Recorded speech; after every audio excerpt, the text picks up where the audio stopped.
dhiiraaf dhalaadha hiriyaa waliiti wal fuune wal fuuchuu barbaadu ijoolleen nuti isaa wal qaqqabanii wal dhungatanii wal qunnamtii saalaa gochuudhaaf yaalu wal qunnamtii saalaa gochuudhaaf yaalu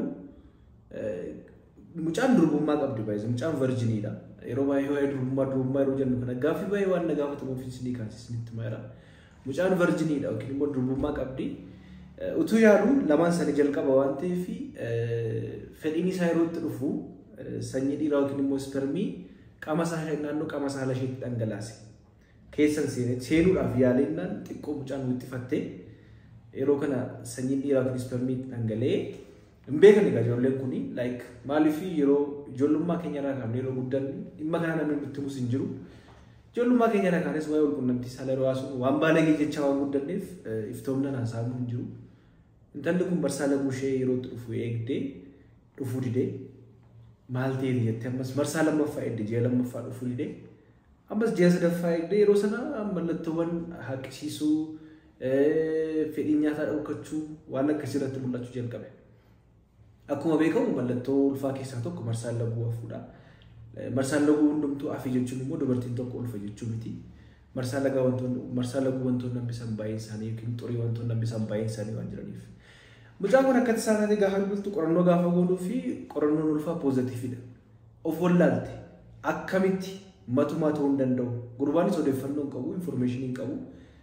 Nama biraa wajjin hin ciistee, nama biraa wajjin wal qunnamtii saalaa gootee ittiin jedha. Matumaa wadda wal qunnamtii saalaa goone garuu sanyii dhiiraa sun keessa seenee dubartiin ulfoofti, mucaan sun ulfoofti jechuudha. Durbadha, durbummaa qabdi. Kanaaf namoonni baay'een nu gaafatu yeroo baay'ee dubartiin tokko ijoolleen durbaa tokko durba taatee yookiin immoo virjiniidhaan ulfaa'uu dandeessi. Dabalataan immoo utuu qaamni saalaa keessa seenee ulfaa'uu dandeessi. Kan jedhu gaaffii namoota baay'ee waan ta'eef gaaffii kana isiniif deebisa. Hanga xumura sagantaa keenyaatti nu hordofaa isiniin jedha. An Dr. Nafi argitudha. Namoonni maamila hin taane YouTube kana subscribe goona yoo jiraattan kaardii baasaa gatii kaardii kaffalaa isiniin jechaan jiru bilisaan teessanii mana keessanitti kan yaalamtan waan ta'eef mallattoo subscribe yoo tuqaa akkasumas immoo mallattoo notification tuqaadha. Viidiyoon nuti guyyaadhaa guyyaatti isiniif gadhiifnu nu hordofaa isiniin jenna. Namoonni immoo qaamaan dhuftanii yaalamuu barbaadan kiliinikni keenya magaalaa Finfinnee Masqal Filaawutti argama. Dhuftanii yaalamuu dandeessu jechuun barbaada. Egaan kabajamtoota hordoftoota keenyaa sagantaa keenya akkuma jalqaba irratti himne ijoolleen durbaa tokko durbummaan ulfaa'uu dandeessi. Durbummaan maal akka ta'e namoonni baay'een hin beekanii baay'een isaanii beeku. Yeroo baay'een dubbadha. Durbummaan bu'ee badaa kan jedhan jiru. Wanta ulfaata yeroo ol kaaftu bu'ee sirka lafadhaa kan jedhanii yaadan jiru. Durbummaa jechuun afaan kanaan ispeeshaalii akkaataa nuti fayyadamu tarmii nuti fayyadamu durbummaadha. Durbi tokko dhiira bira gahuu dhiisuu ishee kan agarsiisudha. Waan biraa miti kanaan duras dubbadheera redeemee dubbachuun barbaadu. Haayimeniidha. Kana jechuun maal jechuudha? Funyaan keenya kun akkuma uraa qabu qaamni saalaa dubartootaa uraa qaba. Qaama saalaa dubartootaa fi qaama saalaa dubartootaa kana keessaati kuni karaa ishee funcaa funcooftudha. Dubartiin tokko qaawwi immoo kan jiru kanadha. Yeroo jennu gosa garaagaraa jira. Kan banaan jira. Kan immoo akka xaqaaxaqoo jira. Kan argaa jirtu qaawwi garaagaraa irratti argamu kuni karaa dubartiin tokko funcaa funcooftudha. Akka keenya miti isaan karatti funcaan qofaatti qabu karaa marsaa laguu yookiin immoo karaa wal qunnamtii saalaaf immoo qofaatti qabu. Kan keenya funcaanis kan biraas achumaan ba'a. Kan biraa immoo akka kanatti bifa kanaan immoo seepteeted kan jennu seepteeted haayimen kan jennus jira. Duudaa kan ta'e dhalatu immoo jira. Duudaa kan ta'us jira. Kun immoo akkuma argitanii dubartii yeroo baay'ee wal qunnamtii saalaa baay'ee goote yookiin immoo dubartiin yeroo baay'ee deesse kana fakkaata argaa jirtu bal'aadha jechuudha. Kanaaf maal jechuudha? Durbummaa jechuun waan biraa miti guys. Akkuma argaa jirtan kana look asirraa akka laaltanii bakki kun geengoon kuni naannoo kana marsee kan argamu kuni haayimen jedhama. Haayimen jedhama jechuudha. Kana jechuun maal jechuudha? Durbummaa kan jedhamu kanarraa jechuudha. Wanta happiidha. Kanaaf dubartiin tokko yeroo qunnamtii saalaa yeroo jalqabaaf gootu qaamni saalaa dhiiraas keessa galuun baay'ee ulfaata. As keessa galuun waan baay'ee ulfaatuu fi as keessa galuu waan baay'ee ulfaatuuf yeroo inni qaamni saalaa keessa seenu dhukkuba wanti kun maal ta'a jechuudha hin citaa jechuudha. Fakkeenyaaf amma ilaaluu dandeessu. Gamaa gamanatti citee asin citee yookiin jalaanis cituu danda'a hin bal'ataa jechuudha. Yeroo kana dhiiguus danda'a dhiiguu dhiisuus danda'a. Dhukkubbii namaa dubartootatti kanaaf dhaga'ama jechuudha. Kanaaf haayimeniin kanadha bal'inaa waa'ee kanaa osoo hin barbaadu intalli kun ulfoofteetti ulfadha. Maal gochuu qabdi?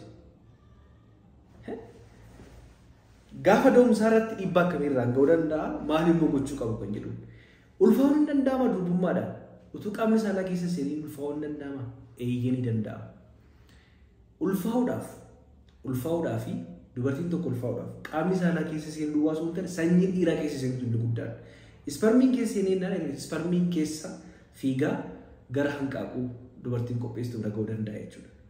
Kanaaf sanyiin dhiiraa yommuu naannoo qaama saalaa keessatti dhangala'u kennitu qaamni saalaa keessa keessatti dhangala'u dubartii tokko ulfeessuu danda'a jechuudha. Yeroo takkan akka dubartoonni even ispermii mataa isaayyuu quba isaaniitti bu'ee qaama saalaa isaanii yoo qaqqabatan carraa ulfaa'uu qabu jechuudha. Kanaaf baay'ee of eeggannoo gochuun barbaachisaadha. Ijoolleen kun hin beekan information qaba waan ta'eef odeeffannoon bal'inaanis immoo kennamuuf hin jiru waan ta'eef ulfoofteetti mucaan kun. Akkuma isinitti himee durbi tokko durbummaadhaan ulfaa'uu dandeessi. Qaamni saalaa keessa seenee inni guddaan sanyiin keessa seenee sanyiin dhiiraa keessa seenee ulfaa'uu dandeessi jechuudha. Kanaaf furmaanni jiru maal fakkaata? Dubartoonni akkasii yookiin immoo ijoolleen durbaa akkasii rakkoon akkasii yoo isaan mudate maal gochuu qabu? Ijoollee kana ogeessi fayyaa tokko ulfa irraa baasaa jedheen gorfamu. Erga ulfoofsee wajjin jiraachuu qabu.